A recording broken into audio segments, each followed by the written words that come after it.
Daniel here with Midnight Movie Trash, and in this episode I'm going to take a stab at a quick review of the 2022 Texas Chainsaw Massacre film that Netflix put out. And before I start, this is just my opinion. Everybody has their own. If you like it, you like it. You don't, you don't. I'm not here to change your mind or, whatever. This is just my rant, my opinion on the film. First off, I'm going to say I did not like it. I did not like the story. I did not like the use of Sally. I felt that it was a huge injustice done to the character, as well as, it was from what I've read, it was a film that had to bring in a second director to finish or reshoot. And not to take nothing away from what is it, David Blue Garcia, I believe, the director.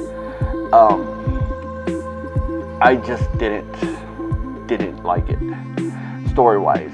It did have some good things. I did enjoy a few things in it, but personally, I just didn't like it. One thing, I'm a big person that I watch films to get away from politics. That's just me. So, I didn't like the whole political narrative that it started with, and I can care less what side of the ball you sit on. That makes me no difference, and I'm not going to get political. That's not my bag. But, it's one of those things that I personally go to watch films to escape from the political and all that bullshit. And that was one thing I didn't like. Granted, it did take stabs at both sides, which was fine and whatnot. Like I said, I don't care what side of the ball anybody sits on. I'm not gonna push what side of the ball I sit on. It doesn't fucking matter. But as far as the casting and all that stuff, I don't know. I didn't like the casting. I don't know. It just didn't feel right to me, and especially that it was filmed in Bulgaria. I was like, I'm a Texan. It's Texas Chainsaw Massacre. Yes, I understand you can't film everything in Texas, but to go all the way to Bulgaria and make sunflower fields look like Texas fields, yeah, no, that didn't work for me. But it was one of those films, like a buddy of mine put it, and he was 100% correct, because I felt the same way. I was rooting for Leatherface just to annihilate everybody and let the credits roll type deal. But that's my personal opinion. As far as what I did like about it, the cinematography was nice.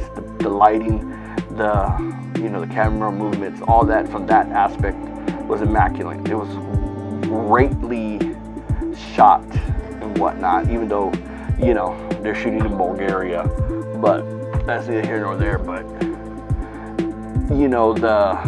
the whole cinematic look of it, film wise, was great. That I did enjoy. I did enjoy watching that part. And the gore was great. It was a straight up gore fest. Some of those kills were pretty brutal, when he breaks the guy's arm and stabs him with his exposed arm bones. And if you haven't seen the film, sorry, it's there's gonna be spoilers. But with that being said, to me it felt like they tried to copy Halloween, the 2008. They tried to make Sally into Jamie. And it's not Laurie Strode, thinking of Jamie Lee Curtis. But they try to make the character kind of similar in a way, and, it worked for Halloween, but it wasn't going to work here, I felt. And, that was a big thing. Like, I felt the story did not do Sally's character justice. I get the revenge and all that stuff. It would have been cool, but I read somewhere, and I 100% agree. Somebody wrote I believe it was on Twitter or Instagram, that story should have been done years back with Gunner, with Ed, you know, with Carrie, and with the actress that played Sally. You know, there was a time frame for that, even though, you know, Terry and, you know, whether they were killed in the film or not type deal.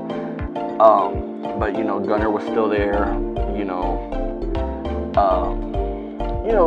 You could have supplemented, well, not necessarily Ed, but like John Dugan, you know, Grandpa, stuff like that. You know, bring some of the original cast members back. But that's just the fan in me, you know, seeing that, and I agreed with that guy's take on it.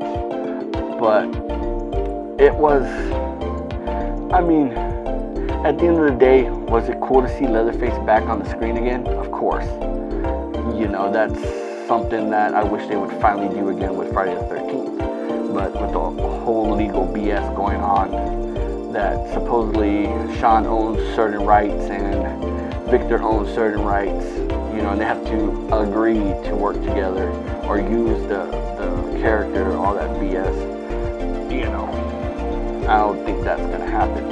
But, you know, it is good to see him back, and, you know, being a traditionalist with the film, you know, nothing's going to ever equal to the original. But, you know, for those that like it, they like it, that's great. You know, those that don't like it, hey, you didn't like it. But at the end of the day, you know, it was cool to see Leatherface back on the big screen, well, the TV screen. The kills were great. The cinematography was great. You know, one of the final kills in it, you know, when Leatherface just comes out the blue and gets the curly-haired girl. Yeah, it was like, yep, I was waiting for that pop-out moment type deal. It's like when they're at the end hugging. I was like, no, don't hug, just move, get the hell out of there. You know, horror movie 101, you know, the killer always lunges, you know, and sure enough, you know, and then his little chainsaw dance was a good nod to the original and whatnot. But yeah, it's one of those ones that you're either gonna love it or you're gonna hate it. And you know, I've noticed that trend with horror films lately. It's either you're gonna like it or not, and that's cool. You know, I'm not gonna tell you not to like it, to love it. Hey, you form your own opinions. You know, like, I'm a big believer of the saying that, you know, everybody has an opinion like everybody has an asshole. So, you know, it is what it is. But if you haven't seen it, check it out, make your own decision. Don't take my word for it. You know, just like I don't take anybody's word when they tell me that, oh, this film's trash. I'm gonna watch it and I'll make my own decision. And that's what you should do too. Don't follow all these people that are hating on it, and don't follow all these people that are loving it. You know, watch it yourself, make your own decision, and for what side of the ball you fall on, that side you fall on. But with that being said, I'm gonna do more of these little my takes on some films, and yeah, let's see how many people get pissed off by my take on it. But with that being said, I'm Daniel. Until next time, see ya.